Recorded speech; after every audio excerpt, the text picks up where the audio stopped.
नमस्कार दोस्तों, गार्गी क्लासेस पर आपका स्वागत है। डेट आज की 2 जून 2021 और देख लेते हैं इंडियन एक्सप्रेस के इंपॉर्टेंट आर्टिकल्स जो कि हम डिस्कस करने वाले हैं एडिटोरियल और आइडिया पेज से।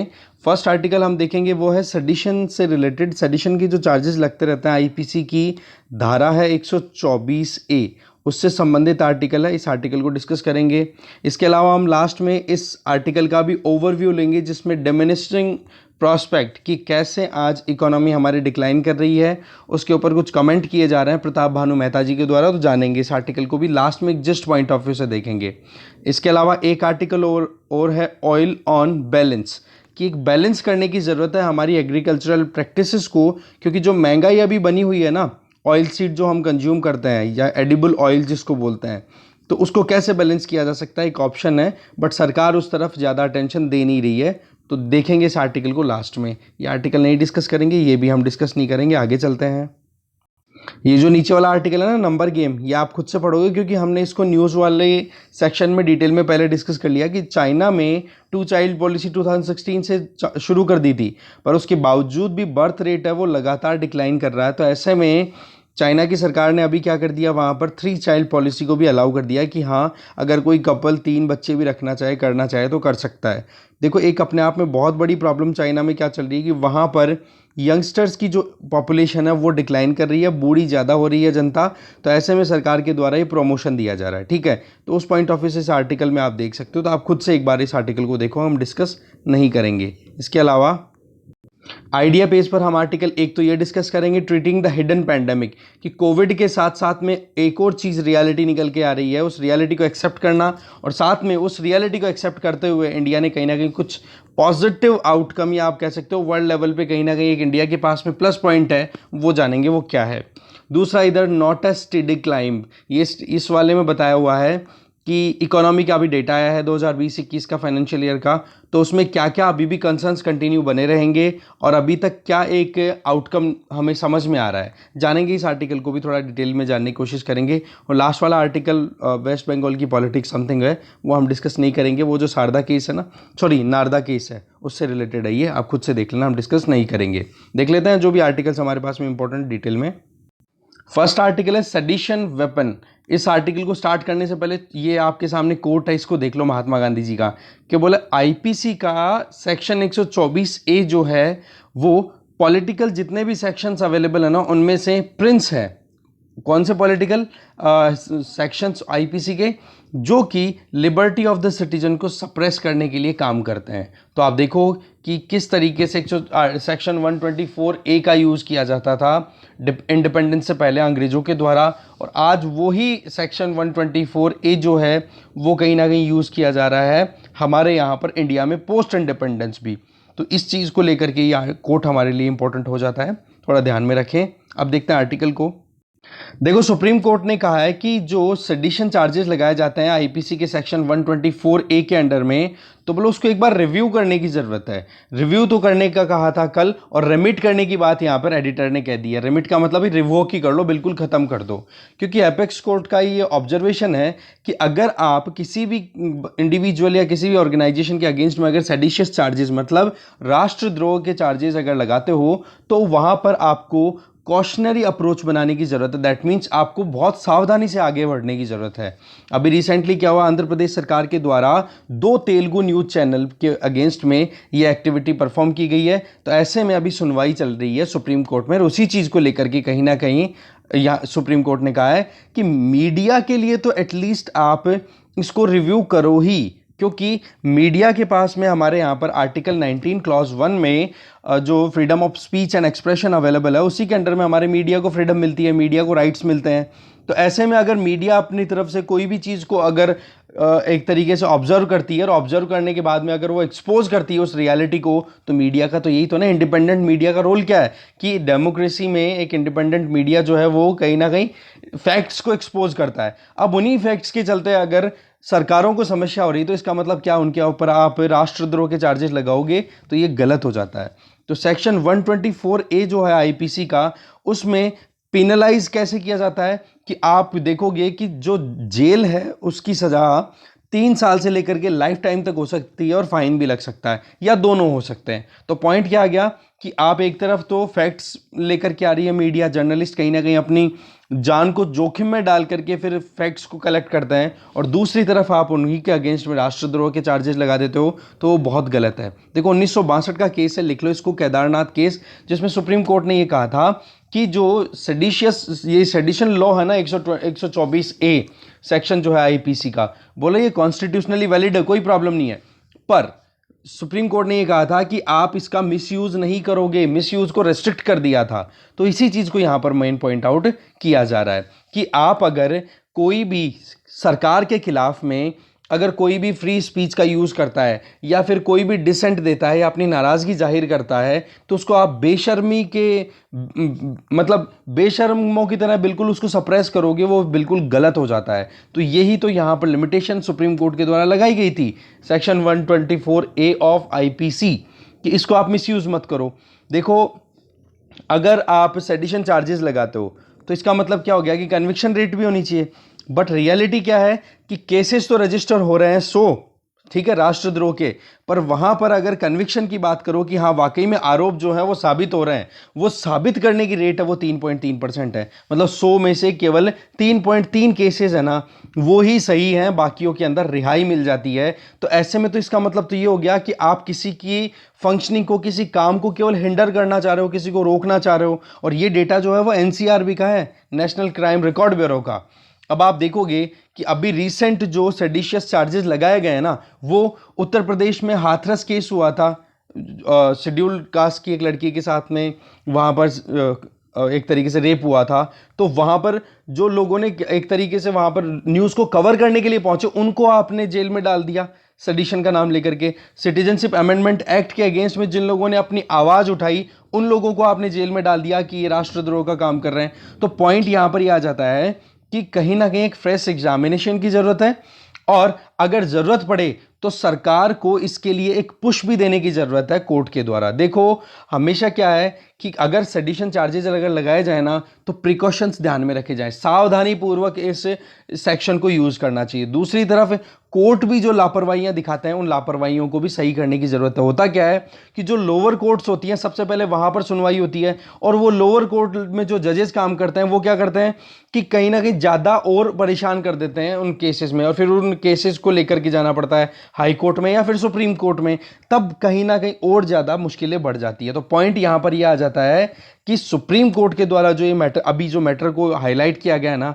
इस पर वाकई में काम होने की जरूरत है। और अभी हम देख रहे हैं कि लगातार इसका मिसयूज किया जा रहा है, और इसका डिस्टॉर्टेड मतलब एक तरीके से कि सरकार जो है वो अपने खिलाफ आवाज उठती है तो उसको दबाने के लिए काम में ले रही है, जो कि गलत बात है। और यही चीज कहीं ना कहीं आंध्र प्रदेश के ये सेडिशन केस में आ रही है। और ये बात किसने कही? डीवाई चंद्रचूड़ जी, जो हमारे सुप्रीम कोर्ट के जज हैं। ठीक है, तो ये मुद्दा है पूरा का पूरा। अब देखो इसके अंदर अगर कोविड-19 से रिलेटेड रिवर गंगा के अंदर डेड बॉडीज अगर फ्लॉट कर रही है, उनसे रिलेटेड अगर कोई न्यूज़ निकाल के लेके आता तो क्या वो सेडिशियस चार्जेस हो जाएंगे? क्या नहीं होने चाहिए ना, वो तो फैक्ट है। और ये रियलिटी आनी चाहिए कि क्या वाकई में प्रशासन कर रहा है, क्या वाकई में सरकार कर रही है। क्यों ना, अल्टीमेटली है क्या, रिस्पॉन्सिबल सरकार ही तो है। हमारे अगर फ्रीडम फाइटर्स ने लड़ाई लड़ी तो किस लिए लड़ी थी? कि हमें रिस्पॉन्सिबल सरकार चाहिए, समझ गए। और रिस्पॉन्सिबल सरकार अगर आज है तो रिस्पॉन्सिबिलिटी लेने में क्या प्रॉब्लम है? और मीडिया उसी चीज़ के लिए काम करती है। तो पॉइंट यहाँ पर है सेडिशन का जो चार्जेस लगाए जाते हैं उन सेक्शंस को रिव्यू करने का। ठीक है, आगे चलते हैं। नेक्स्ट आर्टिकल है ट्रीटिंग द हिडन पेंडेमिक। इस आर्टिकल को लिखा है प्रवीण परदेसी जी के द्वारा। और प्रवीण परदेसी जी जो हैं वो एसोसिएटेड, आप यहाँ पे देख सकते हो, ये एक राइटर हैं, सॉरी ये ग्लोबल प्रोग्राम कोऑर्डिनेटर हैं। ठीक है, वो एसोसिएटेड है उसके साथ में, जिसका नाम है defeat non communicable disease partnership, UN institute for training and research Geneva, and farmer Mumbai commissioner भी रह चुके हैं। ये पहले मुंबई के कमिश्नर भी रह चुके हैं। ठीक है जी, तो चलिए स्टार्ट करते हैं मुद्दे को जानना। सबसे पहला मुद्दा तो हमारे सामने ये है कि आप ये ग्राफ देखो। सबसे पहली चीज़ तो देखो कि इंडिया में फैटेलिटी रेट है कोविड-19 केसेस की, वो सबसे कम है वर्ल्ड में, ये ध्यान रखो आप। ठीक है, वर्ल्ड की अगर एवरेज देखोगे तो 2.16% लगभग आ रही है। मतलब 100 लोग अगर बीमार हो रहे हैं पूरे विश्व में तो उनमें से 2.16 लोगों की डेथ हो रही है। वहीं इंडिया में 1.16 लोगों की डेथ हो रही है। और दूसरे जो डेवलप्ड कंट्रीज जो अपने आप को बोल रहे हैं वहां पर फर्टिलिटी रेट जो है वो कंपैरेटिवली इंडिया से ज़्यादा है। ठीक है, क्योंकि हम बाकी आर्टिकल्स में देखेंगे कि इंडिया ने किस तरीके बैड, आपने कितनी बार देख लिया कि इंडिया ने कितना बैडली टैकल किया है इस बीमारी को, है ना। दूसरा, अगर नॉन कम्युनिकेबल डिजीजेस से मोर्टेलिटी का कंपैरिजन मतलब कनेक्ट करें कोविड के साथ में कंपैरिजन, तो साउथ और साउथ ईस्ट एशिया में भी अगर देखोगे तो एक कोरिलेशन देखने को मिलता है। जैसे सिंगापुर हो गया, इंडिया हो गया, फिलीपींस, पाकिस्तान, म्यांमार, इंडोनेशिया, तो यहाँ पर फर्टिलिटी रेट का आप यहाँ पर देखो किस तरीके से बढ़ रहा है ग्राफ। सिमिलरली आप देखो इधर इंडिया में नॉन कम्युनिकेबल डिजीजेस का जो बर्डन है वो उसका भी रिडक्शन कितना ज़्यादा देखने को मिल रहा है कि जहाँ पर 1 लाख पॉपुलेशन में डेथ रेट हमारे 2014 में लगभग 500, आप मान के चलो यहाँ पर 585 तक थी लगभग, है ना। 1 लाख अगर पॉपुलेशन थी एक साल के अंदर, तो जिसमें जिनके कोई ना कोई परेशानी है, नॉन कम्युनिकेबल डिजीज, जैसे हाइपरटेंशन, जैसे ये मान लो कि हार्ट से रिलेटेड कोई प्रॉब्लम है, या फिर जो क्रॉनिक जो रेस्पिरेटरी सिस्टम से रिलेटेड, सांस लेने से संबंधित कोई प्रॉब्लम है उनको, या डायबिटीज़ है, तो ऐसे में 585 डेथ जो हुआ करती थी वो घट करके 2019 में कितनी हो गई, अब आप देख लो लगभग 30 से 35 जने बच्चे बचना शुरू हो चुके हैं।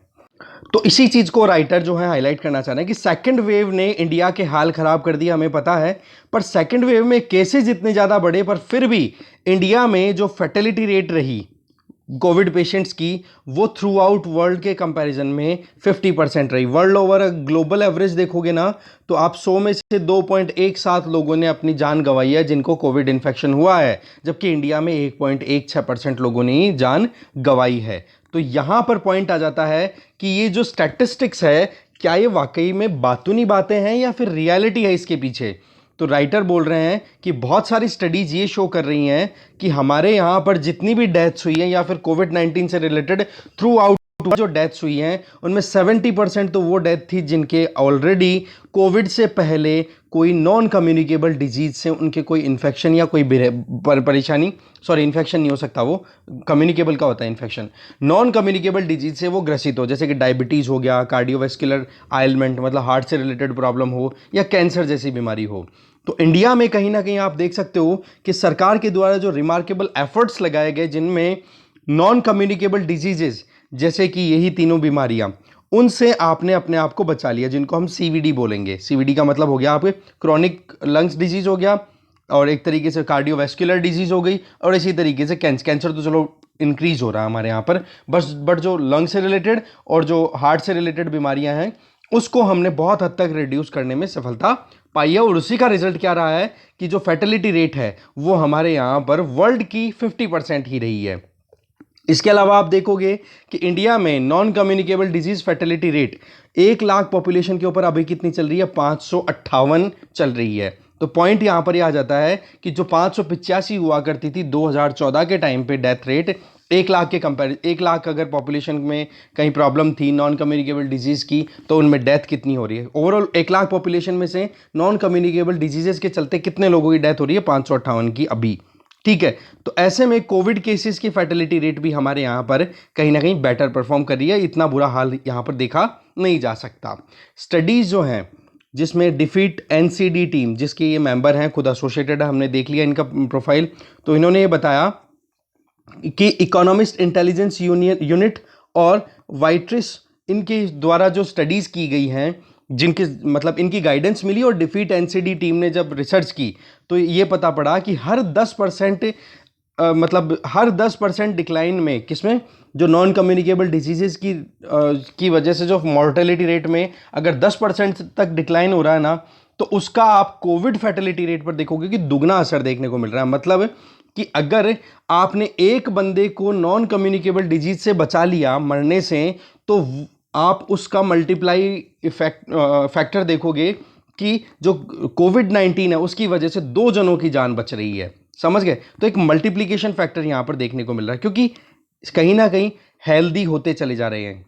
अगर एनसीडी मोर्टेलिटी रेट अगर कम हो रही है इसका मतलब क्या हो गया, हेल्दी हो रही है पॉपुलेशन, और हेल्दी हो रही है तो इसका मतलब क्या हो गया, कोविड 19 की वजह से भी फर्टिलिटी रेट अपने आप ही डिक्रीज होती चली जा रही है। अब इसमें साथ में ये भी देखा जाता है, जो ये स्टडीज़ की गई हैं इनमें, कि कुछ इंपॉर्टेंट फैक्टर्स को हमने पहले एडजस्ट किया, जैसे कि डेमोग्राफिक्स या फिर पब्लिक हेल्थ एक्सपेंडिचर, कि सरकार कितनी तो पॉपुलेशन है, या फिर पॉपुलेशन में एज सेक्टर कितना है, मेल फीमेल, वो सारी चीज़ें भी हमने देखी कि बच्चे कितने हैं, बूढ़े कितने हैं, मैच्योर कितने हैं। सिमिलरली सरकार के द्वारा पब्लिक हेल्थ एक्सपेंडिचर कितना किया जाता है। तो ओवरऑल कोविड पेंडेमिक जो है ना, एक सिंपल एक्सरे की तरह सारी हमारी बॉडी की जो अंदर की सारी इंफॉर्मेशन एक्सरे दिखा देता है ना, बोलो उस तरीके से नॉन कम्युनिकेबल डिजीजेस की जो हमारे बर्डन है उसका भी कहीं ना कहीं स्कैन कर दिया है अब की बार इस कोविड-19 ने।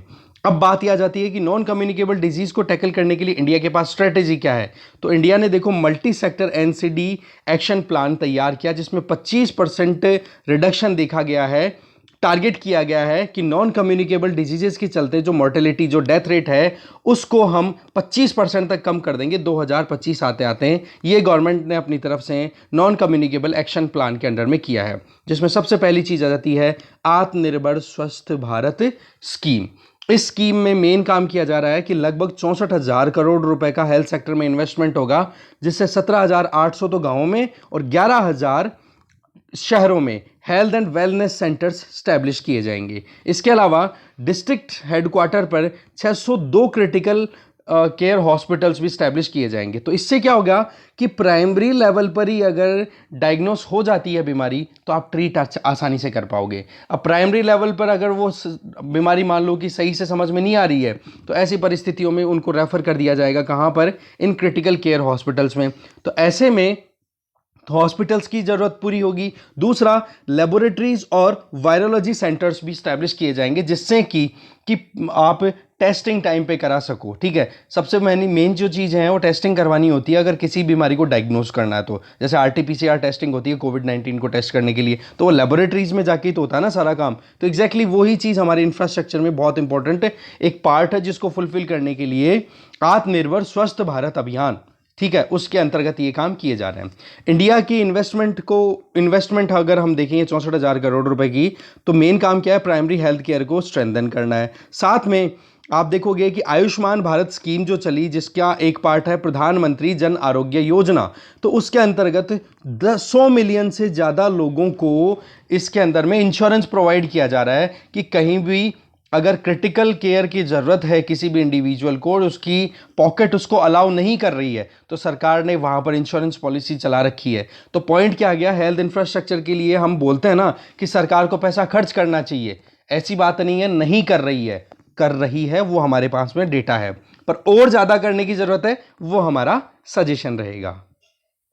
अगर आयुष्मान भारत स्कीम की बात की जाए, तो इसके अंदर क्या किया गया है कि जो प्राइमरी हेल्थ केयर सेंटर्स हैं, उनको और ज़्यादा उनका स्कोप है वो एक्सपेंड कर दिया गया है, जहां पर स्क्रीनिंग हो सके, डायग्नोसिस हो सके, पता किया जा सके कि यहाँ नॉन कम्युनिकेबल डिजीज़ है कि नहीं। साथ में CVD जो कार्डियोवैस्कुलर डिजीज़ हो गई, कैंसर हो गया, या फिर क्रोनिक रेस्पिरेटरी डिजीज़ हो गई, इनका सही टाइम पे डायग्नोसिस हो जाए। तो ऐसे में 1,20,000 प्राइमरी हेल्थ केयर सेंटर्स को अपग्रेड किया गया है, जो कि पहले केवल और केवल किस पे ध्यान दिया करते थे कि भाई कम्युनिकेबल डिजीज़ है, वैक्सीनेशन लगाओ, बचाओ, माता और बच्चों का ध्यान रखो, इससे ज़्यादा कुछ बड़ा नहीं था।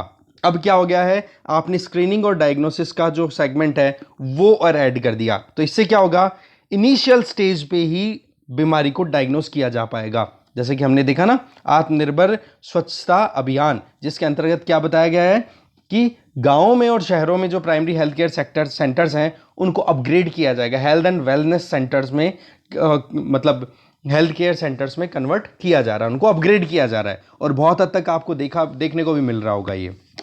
इसके अलावा अगर देखें तो इससे क्या होगा, in health and wellness centres पे शुरुआत में ही अगर इन नॉन कम्युनिकेबल डिजीजेस का डायग्नोसिस हो जाएगा, तो इससे बढ़िया चीज़ क्या है। दूसरी, आयुष्मान भारत स्कीम में जो प्रधानमंत्री हेल्थ इंश्योरेंस स्कीम, जिसको हम बोल सकते हैं, 100 मिलियन से भी ज़्यादा लोग जो हैं वो कहीं ना कहीं कवर हो रहे हैं। तो इससे क्या होगा कि उनका जो आउट ऑफ पॉकेट एक्सपेंडिचर है, अब वो उनको देना नहीं पड़ता है, आसानी से काम हो जाता है। तो ऐसे में क्या हो जाता है कि जहाँ पर 72% इंडिया की पॉपुलेशन, जो लोग गरीब हैं या फिर मिडिल क्लास में भी है ना, वो लोग भी बीमारी का ट्रीटमेंट कराने जब प्राइवेट हॉस्पिटल पहुंचते हैं, वहाँ पर इंश्योरेंस स्कीम नहीं ली हुई रहती है, तो चांसेस ये रहते हैं कि हर 100 फैमिलीज़ में से 72 फैमिलीज तो गरीबी के चंगुल में फंस ही जाती हैं, क्योंकि बीमारियों पे खर्चे इतने ज़्यादा लगते हैं।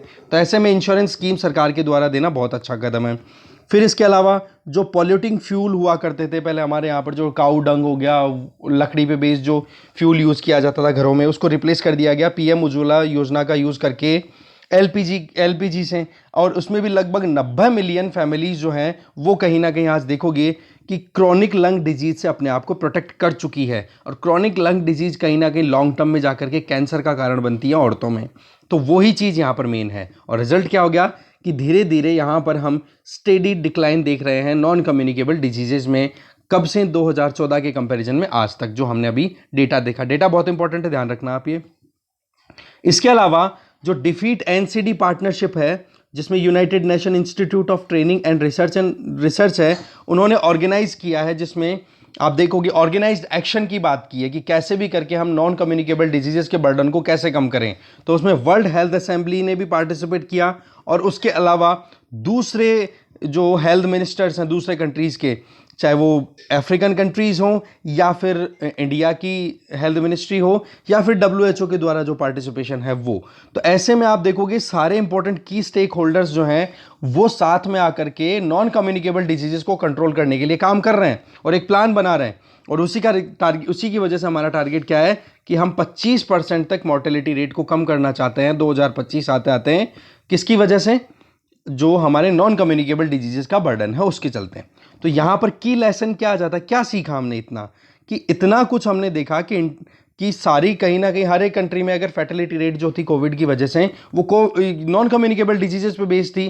तो एक इंटरनेशनल कॉल है हमारे पास में कि यहाँ पर हमें ज़रूरत है कि हम एक यूनिवर्सल एक्सेस क्रिएट करें जिससे कि नॉन कम्युनिकेबल डिजीज़ की स्क्रीनिंग टाइम पे हो जाए। वहाँ पर हम artificial intelligence based telemedicine system पर भी काम कर सकते हैं, हेल्थ केयर को और ज़्यादा बूस्ट अप कर सकते हैं, और नॉन कम्युनिकेबल पेशेंट्स जो हैं उनकी परेशानियों को शुरुआत में ही अगर हमने आइडेंटिफाई कर लिया तो सीवियरिटी तक वो ना पहुँचे। कैंसर की अगर फर्स्ट स्टेज पे अगर कैंसर पकड़ा जाता है तो उसका फिर रिकवरी रेट बहुत सही रहती है, आराम से अच्छी खासी ज़िंदगी जी के जा सकता है। और अगर वो ही सेकंड या थर्ड या फाइनल स्टेज पे अगर आपको डायग्नोस होता है या फिर आपको पता पड़ता है तब तक बहुत लेट हो चुकी होती है। तो राइटर का कहना यही है कि जो हेल्थ एंड वेलनेस सेंटर्स जो इस्टेब्लिश किए गए हैं उनका पॉइंट यही है और इस पर हमें ध्यान देने की ज़रूरत है।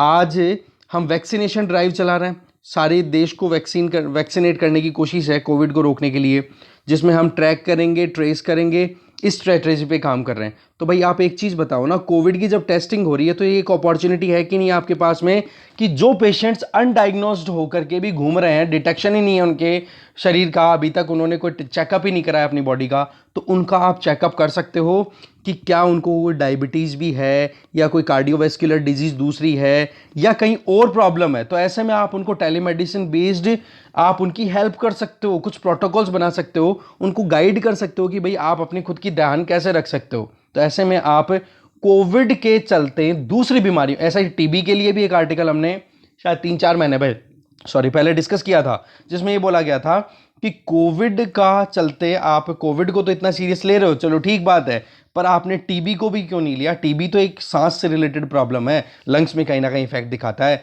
तो उस पर भी आप काम कर सकते हो। ये चीज़ यहाँ पर राइटर्स के द्वारा बताई जाती है। अल्टीमेटली अगर हम बात करें इंडिया जो है आज वर्ल्ड के पॉइंट ऑफ व्यू से देखें तो कोविड पेंडेमिक में कहीं ना कहीं एक चीज़ तो कॉल हमें बार बार आती है कि हमें हेल्थ इंफ्रास्ट्रक्चर को बूस्ट करना है, और इसी चीज़ को ध्यान में रख करके आत्मनिर्भर स्वच्छ भारत प्रोग्राम जो है वो सरकार के द्वारा चलाई जा रही है। अब देखो बात यह है कि नॉन कम्युनिकेबल डिजीज़ हो या फिर कोविड हो, इसका सोसाइटी पे बर्डन तो बहुत है, तो क्यों ना फिर कोविड के चलते हम जो दूसरी बीमारियां हैं, diabetes, CVD, cardiovascular disease, cancer, इनके रिडक्शन के लिए भी एक पहल शुरू कर दें।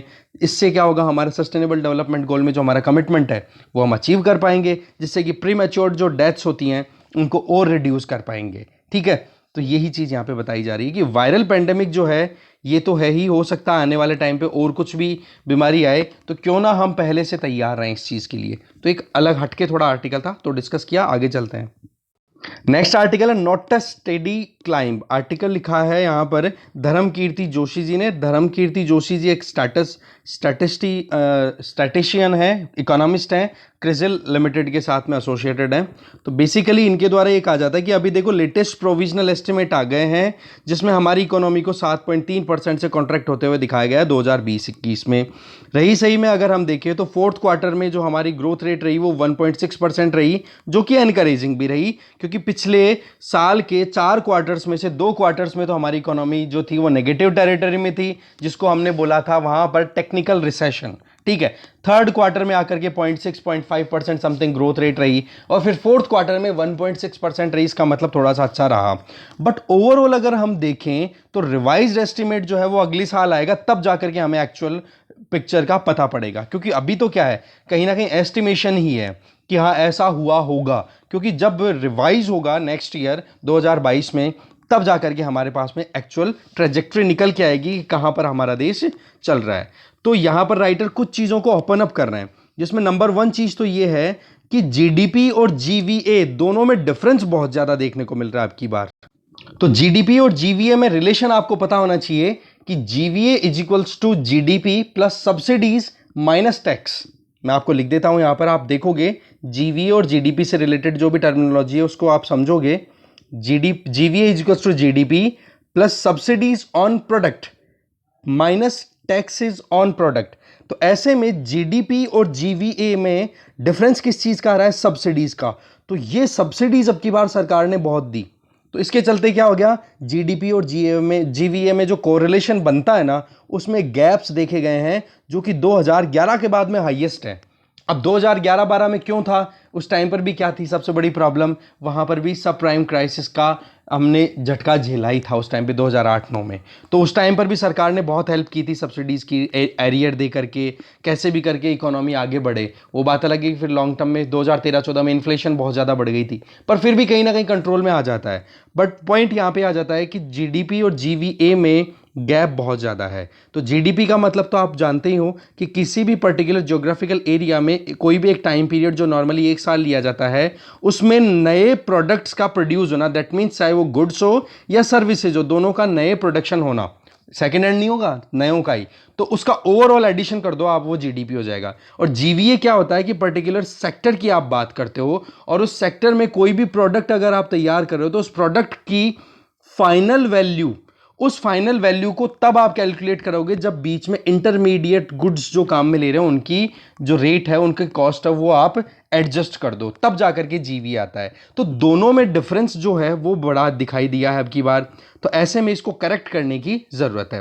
इसके अलावा प्रोविजनल एस्टिमेट में बताया है कि जो कॉन्टेक्ट बेस्ड सर्विस सेक्टर है वो अभी भी रुका पड़ा है, जैसे टूरिज्म, हॉस्पिटैलिटी, एयरलाइंस, इनकी बात कर लो, तो ट्रेड होटल्स की बात करो, ट्रांसपोर्ट की बात कर लो, ये ऐसी कैटेगरी है जो पिछले साल 18.2% से कॉन्ट्रैक्ट कर गया है, जो कि सबसे ज्यादा कॉन्ट्रैक्शन है। इवन माइनिंग एक्टिविटीज भी कॉन्ट्रैक्ट कर गई। एग्रीकल्चर ने अच्छा परफॉर्म किया फर्स्ट क्वार्टर के टाइम पे, बट धीरे धीरे आते आते आपको पता पड़ा कि मॉनसून लास्ट आते आते थोड़ा सा वीक पड़ गया था, तो उसका असर एग्रीकल्चर पे भी रहा। तो एग्रीकल्चर भी लास्ट में आते आते हल्की सी डाउन चली गई, पर हाँ ओवरऑल पॉजिटिव टेरिटरी में रही। मैन्युफैक्चरिंग की बात करें तो मैन्युफैक्चरिंग ने थोड़ा सा रेजिलियंस दिखाई, क्योंकि मैन्युफैक्चरिंग को क्या बोल दिया कि एक तरीके से यहां पर एक लो कॉन्टैक्ट बेस्ड काम हो रहा है, मतलब कॉन्टैक्ट नहीं है person to person, social distancing आसानी से मेंटेन हो सकती है। तो ऐसे में लिव विद वायरस वाला कॉन्सेप्ट मैन्युफैक्चरिंग में लगा और मैन्युफैक्चरिंग रीबाउंड होती हुई दिखाई।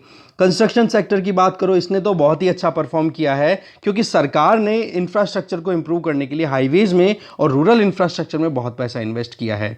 इसके अलावा अगर आप देखोगे ओवरऑल डिमांड की बात करें तो हमारे यहाँ पर प्राइवेट कंजम्पशन और इन्वेस्टमेंट एक इंपॉर्टेंट सेगमेंट आ जाता है। प्राइवेट कंजम्पशन का मतलब कि एक इंडिविजुअल जब सरकार की अपनी पूरी लाइबिलिटीज खत्म कर देता है, टैक्सेस पे कर देता है, तब जाकर के जो उसकी इनकम में से पैसा बचता है, जो कि अपनी जरूरतों को पूरा करने के लिए वो खर्च करता है, उसको प्राइवेट कंजम्पशन बोलते हैं। तो प्राइवेट कंजम्पशन की बात करो कि कितना ज्यादा कॉन्ट्रैक्ट कर गया, आप देखोगे 9.1% तक कॉन्ट्रैक्ट कर गया है। और इन्वेस्टमेंट हमारे यहां पर बहुत ही कम यहां पर डोमेस्टिकली देखा जा रहा है। इंटरनेशनली तो आप देख रहे हो एफडीआई आ रहा है, एफपीआई वो बहुत आ रहा है, पर हमारे यहां पर जो लोकल्स हैं वो इन्वेस्ट इतना ज्यादा नहीं कर रहे हैं। रही सही में जो लोगों के पास में जो पैसा रहता है ना, हाउस होल्ड सेविंग्स हम जिनको बोलते हैं, वो भी डिक्लाइन कर रहा है। जो कोई जमाने में या 1-1.5 साल पहले 21% सेविंग्स तक हुआ करती थी हाउस होल्ड इनकम में से, वो घट करके 8.1% हो गई। इसका मतलब क्या हो गया, एक तो इनकम लेवल डाउन हो गया और दूसरे खर्चे बढ़ गए। तो दोनों चीजें कहीं ना कहीं बढ़ी। अब खर्चे भी क्या है,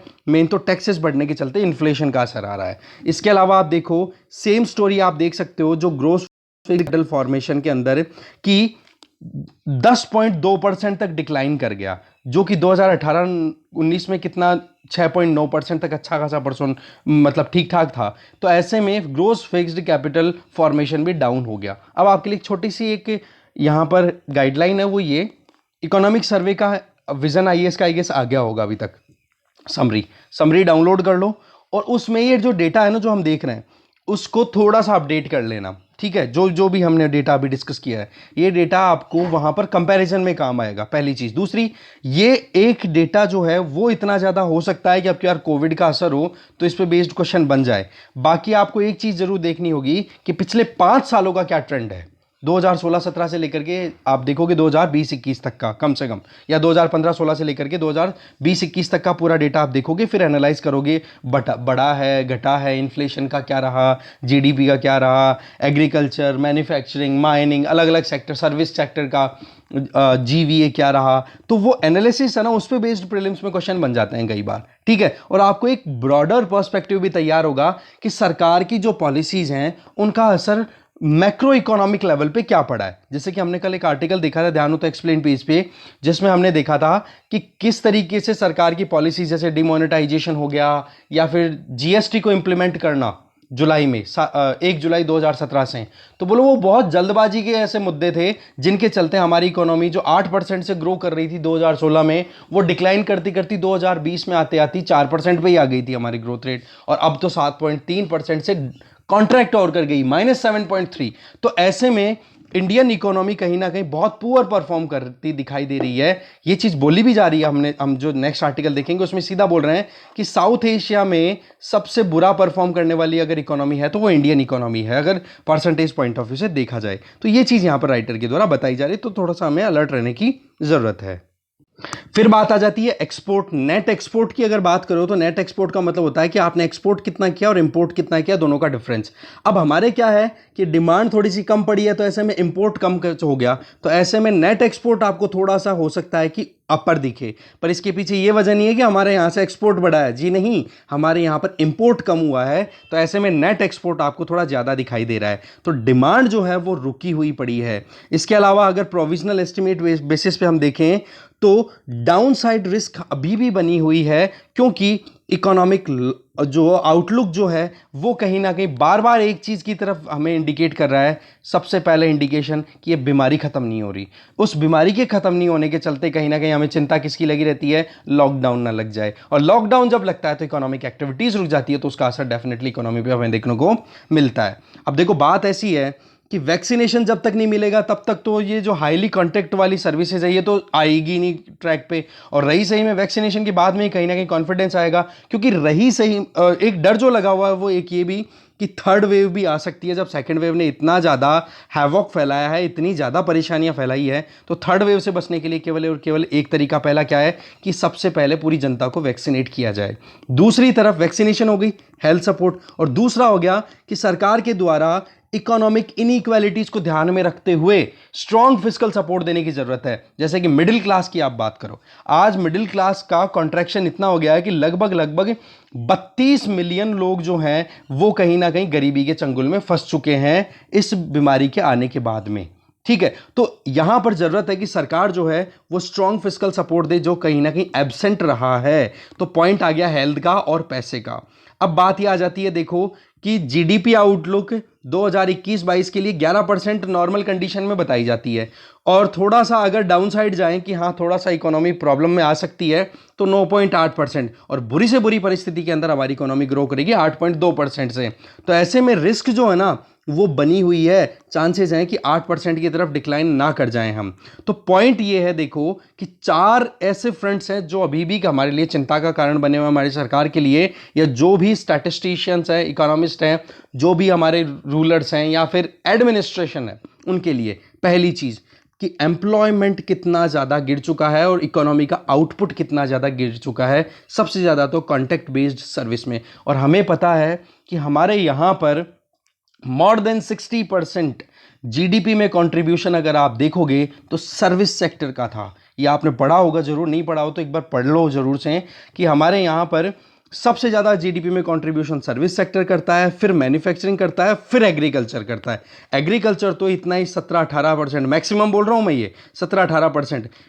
ये जो सर्विस सेक्टर है ये 60% से भी ज़्यादा करता है, बचा हुआ करता है मैन्युफैक्चरिंग। तो पॉइंट यहाँ पर ये आ गया कि जब सर्विस सेक्टर ही नहीं काम करेगा तो कैसे काम चलेगा। तो वैक्सीनेशन इसका सबसे बेस्ट ऑप्शन है। और वैक्सीनेशन भी देखो अभी तो जुलाई अगस्त के बाद में ही कुछ कंप्लीट हो पाएगा क्योंकि शॉर्टेज अभी चल रही है। दूसरा कंसर्न है कि रूरल इकोनॉमी जो अभी तक हमें कहीं ना कहीं सपोर्ट कर रही थी वो अब सपोर्ट डिक्लाइन कर रहा है। वजह क्योंकि पंजाब, महाराष्ट्र, कर्नाटका, हरियाणा, राजस्थान, उत्तर प्रदेश जैसे ऐसे राज्य जहां पर एग्रीकल्चर प्रोडक्ट ने बहुत सपोर्ट किया था 2020-21 का जो फाइनेंशियल ईयर गया है उसमें, वहां पर अभी जो कोविड का ये जो हैवॉक है इतने जबरदस्त तरीके से फैली है ये पेंडेमिक कि गांवों में डेथ रेट ज्यादा देखने को मिली है। तो एग्जैक्टली वो चीज कहीं ना कहीं चिंता का कारण है। और अब की बार कहीं ना कहीं जो कंजम्पशन डिमांड है रूरल एरियाज में वो म्यूटेड देखने को मिल रही है क्योंकि वहां पर वेजेस टाइम पे नहीं मिल रहे हैं और रही सही में इस बीमारी ने और ज्यादा डर बैठा दिया।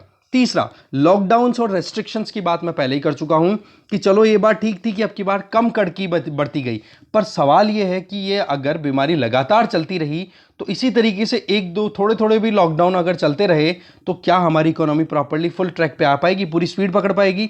तो यही चीज है कि वैक्सीनेशन सही तरीके से होना चाहिए, एक थ्रेशोल्ड लेवल पे आना जरूरी है हमारी पूरी इकोनॉमी को, हमारे लोगों को, तब जाकर के एकदम इकोनॉमी प्रॉपर फंक्शनिंग पे आ पाएगी।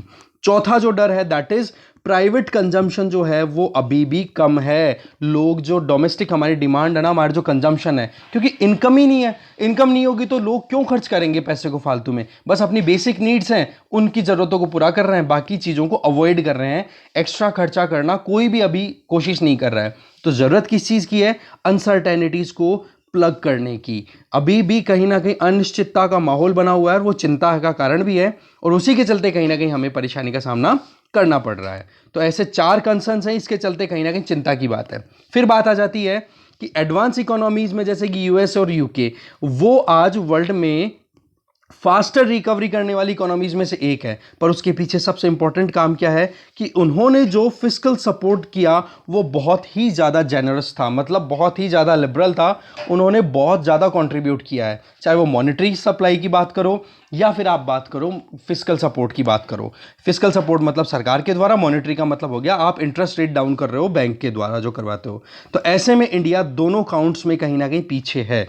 पहली चीज रिकवरी भी नहीं कर पा रहा है और दूसरी तरफ आप देखोगे तो फिस्कल सपोर्ट में भी हम इतना नहीं कर रहे। एक तरफ आप देखोगे तो आरबीआई ने तो अकोमोडेटिव पॉलिसी अप्रोच बना रखी है कि कैसे भी करके हमें सपोर्ट करना है, बट फिस्कल सपोर्ट जो मिलना चाहिए उसमें कमी दिखने को मिल रही है। तो सरकार को जरूरत है कि फिस्कल सपोर्ट दे जो कि मिसिंग है।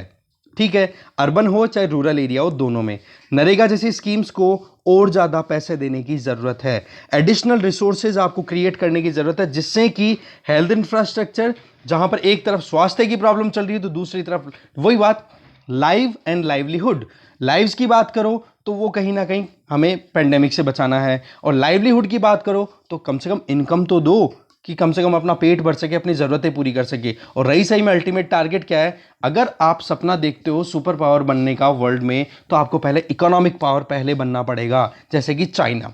तो ये चीज़ है हमारे सामने। तो देखो डेंजर बना हुआ है, खतरा बना हुआ है, पर ऐसे सपोर्ट को हमें बिल्कुल भी इग्नोर नहीं करना चाहिए। बैलेंस्ड मैनर में सबके साथ में काम करने की ज़रूरत है।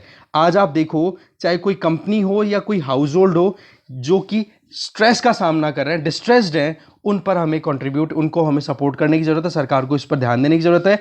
और लॉन्ग टर्म में अगर हमें कुछ चाहिए है बढ़िया जो हम टारगेट करके चल रहे हैं तो उसके लिए हमें जीडीपी को बेटर बनाना बहुत ज़रूरी है। और उसमें ये जो पूरे सेगमेंट को हमने पीछे डिस्कस किया, इन पर एक एक पे ध्यान देने की ज़रूरत है। ठीक है, आगे चलता है। अब बचे हुए 2 आर्टिकल्स हैं, उनका थोड़ा सा जिस्ट ले लेते हैं। देखो इसमें डिमिनिशिंग प्रोस्पेक्ट में प्रताप भानु मेहता जी के द्वारा बताया जा रहा है कि कोविड के केसेस इतने ज़्यादा हैं, हमें पता है डेथ रेट भी कम नहीं है अब की बार, वो भी हमें पता है। रही सही में आप देखोगे तो इकोनॉमी 7.3% से कॉन्ट्रैक्ट कर गई, हमें पता है, और आने वाले टाइम पे भी इसका थ्रेट बना रहेगा, वो हमने प्रीवियस आर्टिकल में देख लिया। तो एक तरफ तो जहां पर ग्रोथ रिकवरी हमारे यहां पर बहुत कम है, तो पुअर्टी लाइन लगातार बढ़ती चली जा रही है, मिडिल क्लास श्रिंक करती चली जा रही है, और ग्लोबल लैडर में इंडियन इकोनॉमी भी डाउन होती चली जा रही है। तो ये सारे के सारे पर्सपेक्टिव आपको अच्छे से पता है। तो जरूरत यह है कि हम एक साइकोलॉजिकल रीओरिएंटेशन की तरफ जाएं, जहां पर इन सारे मुद्दों को ध्यान में रखा जाए। देखो, सबसे पहली बात तो ये आ जाती है कि जब ये शताब्दी शुरू हुई ना, 21वीं, तब हमारी इकोनॉमी ग्रो कर रही थी लगभग 8% से, कल हमने एक्सप्लेन पेज पे देखा था। तो उस टाइम पर मेन जो रोल था वो मिडिल क्लास का हुआ करता था। अब मिडिल क्लास है वही कॉन्ट्रैक्ट कर रही है, तो क्या हमारी इकोनॉमी ग्रो कर सकती है? तो जरूरत आ गई, मिडिल क्लास को आपको बूस्ट करने की जरूरत है। आज वैसे तो एक्चुअल में फिगर हमारे पास अवेलेबल नहीं है, पर कंजम्पशन बेस्ड पुअर्टी फिगर की अगर बात करें ना, 2011 के बाद में अभी तक एक authoritative consumption based poverty data available ही नहीं है। तो डेटा की शॉर्टेज।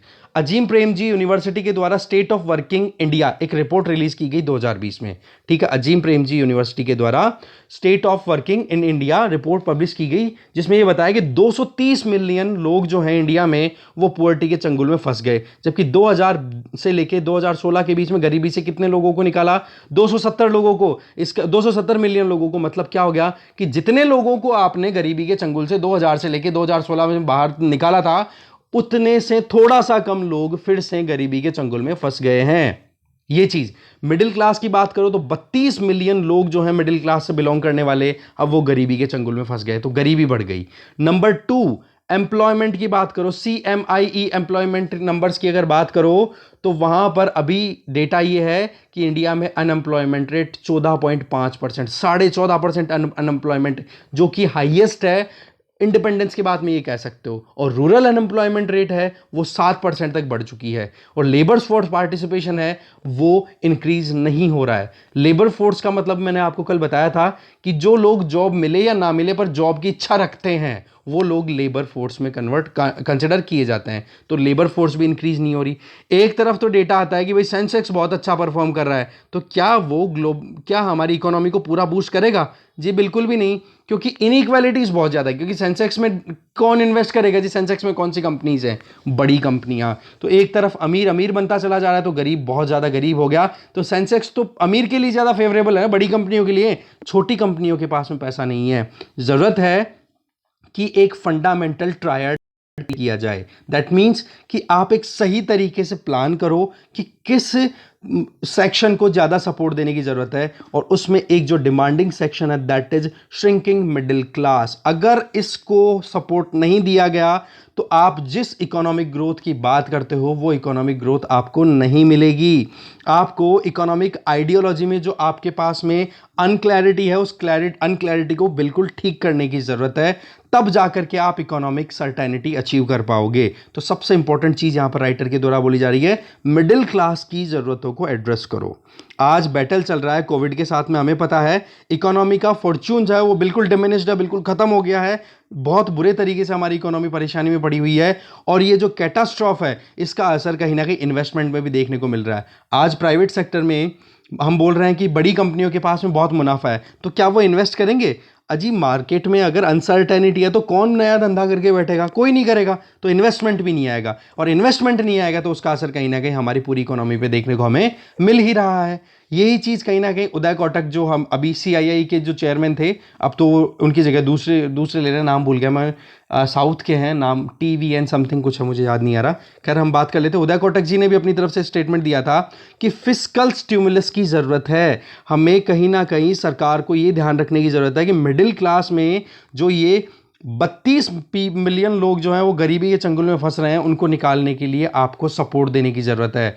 इसमें टैक्स पॉलिसी को रिकंसिडर करो, नंबर 1 बात। दूसरी चीज, डायरेक्ट कैश ट्रांसफर की भी बहुत लोगों ने सजेशन दी है कि कम से कम 6 महीने तक या 3 महीने तक आप डायरेक्ट कैश ट्रांसफर करोगे, तब जाकर के लोग इस बीमारी से, कहते हैं ना कि एक तरीके से आपको इकोनॉमिक कम हेल्थ क्राइसिस या हेल्थ कम इकोनॉमिक क्राइसिस को टैकल कर पाएंगे। आज health, education, infrastructure, income support, ये सब देने की ज़रूरत है, तब जाकर के हमारी इकोनॉमी थोड़ा सा ये कॉन्ट्रैक्ट होने से बच पाएगी। और इसके लिए बताया जाता है कि नए सोशल कॉन्ट्रैक्ट पे आपको काम करने की ज़रूरत है। साथ में ये भी कहा है कि गरीब गरीब होता चला जा रहा है, अमीर अमीर, ये मैं ऑलरेडी बता चुका हूँ आपको। तो देखो पॉइंट यहाँ पे आ गया है कि जो ज़माना हमारा चला करता था 1990 से पहले, जब हमने एलपीजी पॉलिसी अडॉप्ट की थी, उसके पहले हमारे यहाँ पर सोशलिज्म बेस्ड मिक्स्ड इकोनॉमी थी। और अब हम हो चुके हैं 1990 के बाद में कैपिटलिस्ट मिक्स्ड इकोनॉमी। ध्यान, सोशलिस्ट मिक्स्ड इकोनॉमी हुआ करती थी 1990 से पहले, जहां पे सरकार का रोल बहुत ज्यादा हुआ करता था। और अब हम हो गए हैं कैपिटलिस्ट मिक्स्ड इकोनॉमी। अब एक तरफ जहां पर प्राइवेट सेक्टर की तरफ सरकार जो है वो नजरें गड़ाए बैठी है कि प्राइवेट सेक्टर कुछ करेगा, तो आप एक चीज बताओ, प्राइवेट सेक्टर तो केवल और केवल बेनिफिट के लिए काम करता है। तो ये एक बहुत बड़ा डिलेमा है कि एक तरफ सरकार जो है वो तो प्राइवेटाइजेशन की तरफ जा रही है, और दूसरी तरफ प्राइवेट सेक्टर है वो इन्वेस्ट ही नहीं करना चाहता, क्योंकि मार्केट में अनसर्टेनिटी है।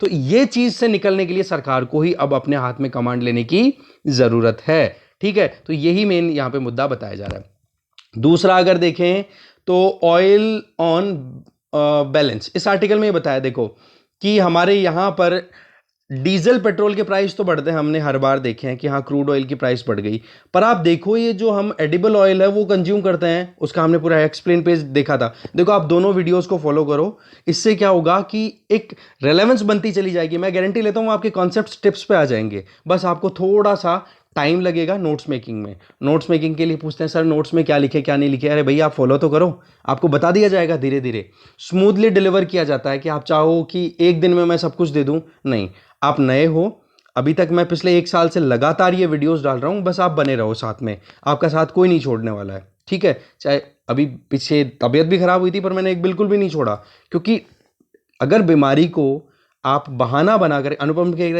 एक इंटरव्यू देखना आप, ये थोड़ा सा मोटिवेशनल पॉइंट है कि अगर आप बीमारी को एक बार बहाना बना करके आपने अपना रूटीन वर्क छोड़ दिया ना, तो आप हमेशा केवल और केवल एक्सक्यूजेस ढूंढोगे कि मैं बीमार हो जाऊं और मुझे पढ़ना ना पड़े। और एग्जैक्टली वही मेरे ऊपर अप्लाइड है कि मैं बीमार हो जाऊं और मुझे पढ़ाना ना पड़े। ऐसा नहीं होना चाहिए ना, हमें हमारा काम जरूर करना है।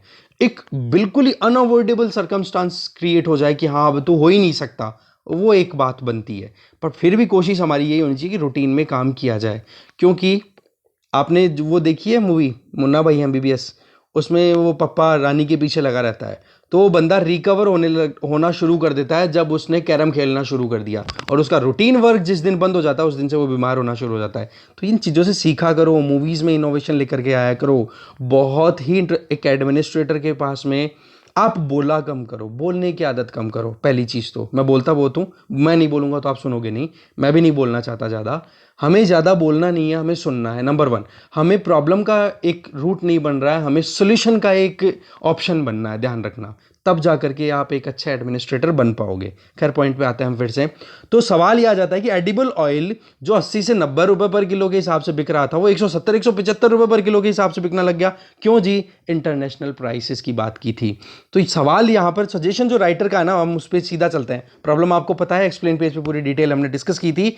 तो इसमें यहाँ पर एडिटर ये बोलना चाह रहे हैं कि भाई हमारे यहाँ पर खेती अच्छी हो रही है, मानसून अच्छा आ रहा है, तो क्यों ना फार्मर्स को आप एडिबल ऑयल की तरफ, पल्सेस की तरफ पुश कर रहे हो? भाई पुश करो ना इनको, क्यों आप अभी भी वीट और राइस की तरफ पुश कर रहे हो? इससे क्या होगा?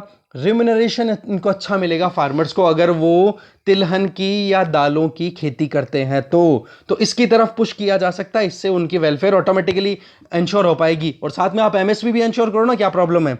तो इससे क्या होगा? डाइवर्सिफिकेशन होगा, इकोलॉजिकल बैलेंस आएगा, आप नेचुरल रिसोर्सेज को प्रोटेक्ट कर लोगे। For example water requirement edible जो ऑयल की, जो आप कह सकते हो तिलहन जिनको बोलते हैं हम, वो और पल्सेस बहुत कम डिमांड करती है। तो जब तिलहन में इनमें पानी की कमी है और साथ में दालें तो फर्टिलिटी और इंक्रीज करती है। आप भी पढ़ते हो कि क्रॉप रोटेशन क्यों करना चाहिए, कि बोले एक साल गेहूं उगा लिया तो फिर बीच मतलब एक बार अगर गेहूं उगा लिया तो बीच में तिलहन या दलहन की अगर खेती कर लोगे तो वहां पर नाइट्रोजन फिक्सेशन कर देंगे, राइजोबियम जो भी बैक्टीरियाज होते हैं। तो ये चीजें जब हमें पता है तो सरकार क्यों नहीं करती? तो इस पर ध्यान देने के लिए यहां पर राइटर के द्वारा बोला जा रहा है। ये आर्टिकल आप खुद से पढ़ोगे वैसे, है ना। और कुछ लोग न्यूज़पेपर की सेम डे डिमांड करते हैं, सेम डे मैं नहीं शेयर कर सकता, I am sorry for that. पर एक चीज मैं आपको सजेस्ट कर सकता हूं, जैसे यहां पर यह है oil on balance, Indian express की वेबसाइट पे जाओ और इस आर्टिकल को वहाँ से पढ़ लो, क्या प्रॉब्लम आ रही है, आपको न्यूज़पेपर नहीं मिल रहा है और आपको पीडीएफ चाहिए तो एक दिन तो वेट करना ही पड़ेगा, ठीक है। तो इसके साथ में डिस्कशन में इतना ही था। Thank you very much for watching this video and following Gargi classes.